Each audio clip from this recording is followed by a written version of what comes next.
No ar, Jornal da CUT. Olá Brasil, sou o André Acarini. Hoje é quarta-feira, 22 de setembro de 2021. O Jornal da CUT começa agora, traz hoje os seguintes assuntos. Bolsonaro mente em discurso na ONU sobre situação do Brasil. 2 de outubro, partidos de oposição reforçam protestos contra o governo Bolsonaro e ainda, inscrições sem taxa para o Enem terminam dia 26. Rádio CUT. Aqui a classe trabalhadora tem voz. Os atos do dia 2 de outubro pelo Fora Bolsonaro estão sendo organizados pela CUT e demais centrais sindicais, pelas Frentes Brasil Popular e Povo Sem Medo, além de entidades que fazem parte da Frente Nacional Fora Bolsonaro. A convocação é reforçada pela mobilização de partidos de oposição ao governo que formaram uma frente unificada, que vai estar mobilizada para os próximos atos. Além do dia 2 de outubro, uma nova manifestação para o dia 15 de novembro também está sendo organizada. Presidentes dos partidos PT, PSOL, PCdoB, PSB, PDT, Rede, PV, Cidadania e Solidariedade participaram de um encontro na semana passada e reforçaram a participação nos atos. A fala do presidente Jair Bolsonaro na Organização das Nações Unidas, na ONU, na manhã desta terça-feira, reforça a urgência em ocupar as ruas em todo o Brasil, no dia 2 de outubro, para exigir o fim do governo. Entre os inúmeros motivos para o impeachment, o discurso mentiroso de Bolsonaro colocou o país em uma situação de vergonha mundial por ter o pior presidente de todos os tempos. Aos líderes mundiais, o presidente mentiu descaradamente sobre os combates à pandemia, aos incêndios florestais, à crise econômica do país, com grande repercussão na imprensa nacional e internacional que apontaram as suas falsas informações. E a gente vai falar sobre elas daqui a pouco.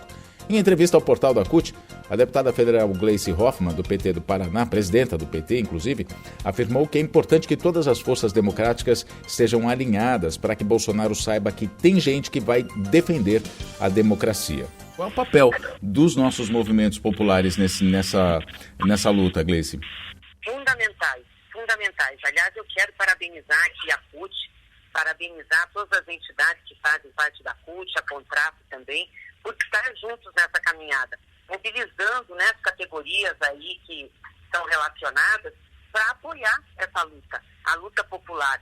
E nós temos que cada vez mais conversar com o povo sobre a crise no Brasil, mostrar que a consequência direta desse desgoverno, dessa falta de respeito à democracia, dessa maneira do Bolsonaro atuar, que nós estamos tendo de novo problemas graves no país, né? A renda baixando, o desemprego aumentando, as pessoas sofrendo.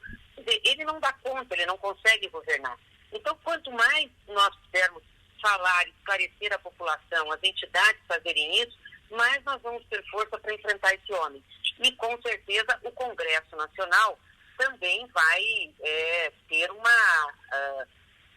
resposta. Eu espero que com o volume dessas manifestações, o aumento da pressão popular e da opinião pública, o Congresso dê uma resposta à altura a Bolsonaro. O presidente Jair Bolsonaro, no seu discurso na 76ª sessão da Assembleia Geral da ONU, na manhã de ontem, terça-feira, atacou a imprensa e o socialismo.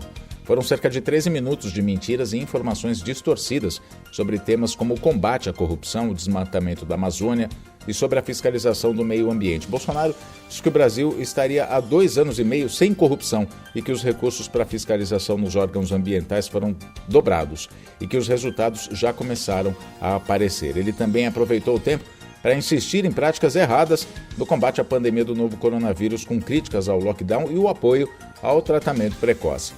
A CPI da Covid do Senado apura denúncias de corrupção na compra da vacina indiana Covaxin, que envolve vários amigos de Bolsonaro, entre eles o deputado Ricardo Barros, do PP do Paraná, líder do governo na Câmara. Além disso, seus 2 filhos mais velhos, o senador Flávio Bolsonaro e o vereador Carlos Bolsonaro, além de sua mulher Ana Cristina Vale, são investigados pelo esquema de rachadinhas. O filho mais novo, Jair Renan, abriu uma empresa com apoio de lobistas e empresários que prestam serviço para o governo federal. Ele e a sua mãe, ex-mulher de Bolsonaro, alugaram inclusive uma mansão em Brasília avaliada em R$3.200.000. O valor do aluguel é incompatível com os rendimentos deles. Na questão ambiental, em abril, o governo aprovou corte de 24% no orçamento do Ministério do Meio Ambiente para 2021 em relação ao ano passado. O governo Bolsonaro é marcado pelo desmatamento e por infringir leis ambientais. Bolsonaro também mentiu sobre dados de desmatamento na Amazônia em agosto. Falou em 32% de redução em relação ao mesmo mês de 2020, mas segundo o Instituto Amazon, houve um aumento de 7%, um recorde desde 2012. Ele disse, nenhum país, sem qualquer constrangimento ele disse isso, nenhum país do mundo possui uma legislação ambiental tão completa quanto a nossa. Nossa agricultura é sustentável e de baixo carbono. Mentira. Bolsonaro disse ainda em seu discurso que foi à ONU para mostrar um Brasil diferente do mostrado em jornais. Ele disse que o Brasil tem um presidente que acredita em Deus e respeita a Constituição e que isso é muito porque estávamos à beira do socialismo.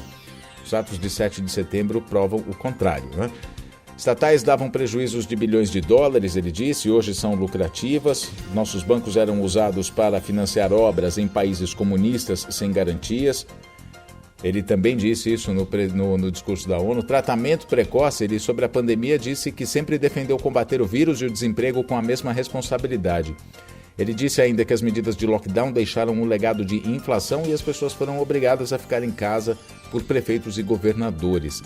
Ainda assumiu que fez o tratamento ineficaz contra a Covid-19, que vem disseminando, apesar de ser constatado pela ciência que não tem nenhum tipo de eficácia. Segundo o presidente, é uma forma de incentivar a autonomia dos médicos na busca pelo tratamento precoce. Disse isso sem se preocupar absolutamente nada com a saúde das pessoas.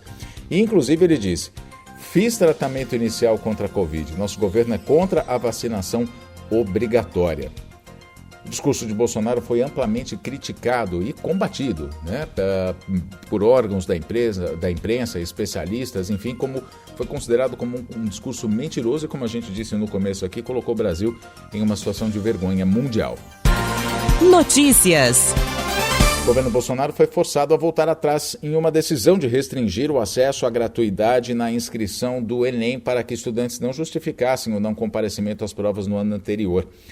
É que o Supremo Tribunal Federal, o STF, deu ganho de causa a uma ação movida pela UNE, União Nacional dos Estudantes, a União Brasileira de Estudantes Secundaristas, a UBS, e pela Educafro. A iniciativa teve o apoio de partidos como o Cidadania, PCdoB, PDT, PSB, PSOL, PSTU, PV, Rede Solidariedade e além do PT, é claro. Até o próximo dia 26, então, vai ser possível conseguir a isenção da taxa de inscrição no Enem. A gratuidade pode ser acessada no site do Enem, inclusive para os estudantes de baixa renda que tiveram isenção da taxa do exame no ano passado e não compareceram à prova. Esses estudantes foram os maiores alvos dessa suspensão de isenção, que agora o governo teve que voltar atrás. O Ministério da Saúde tem feito pouco esforço na divulgação das novas datas de solicitação de isenção da taxa de inscrição do Enem. Isso tem que ficar bem claro.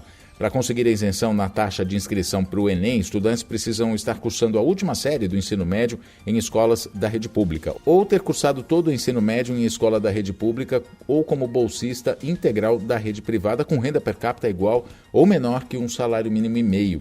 Além disso, quem declarar situação de vulnerabilidade socioeconômica, de família de baixa renda e inscrito no Cadastro Único para Programas Sociais do Governo Federal também tem isenção. O Jornal da CUT fica por aqui. Muito obrigado pela sua companhia. Nós nos falamos na próxima edição. Até lá!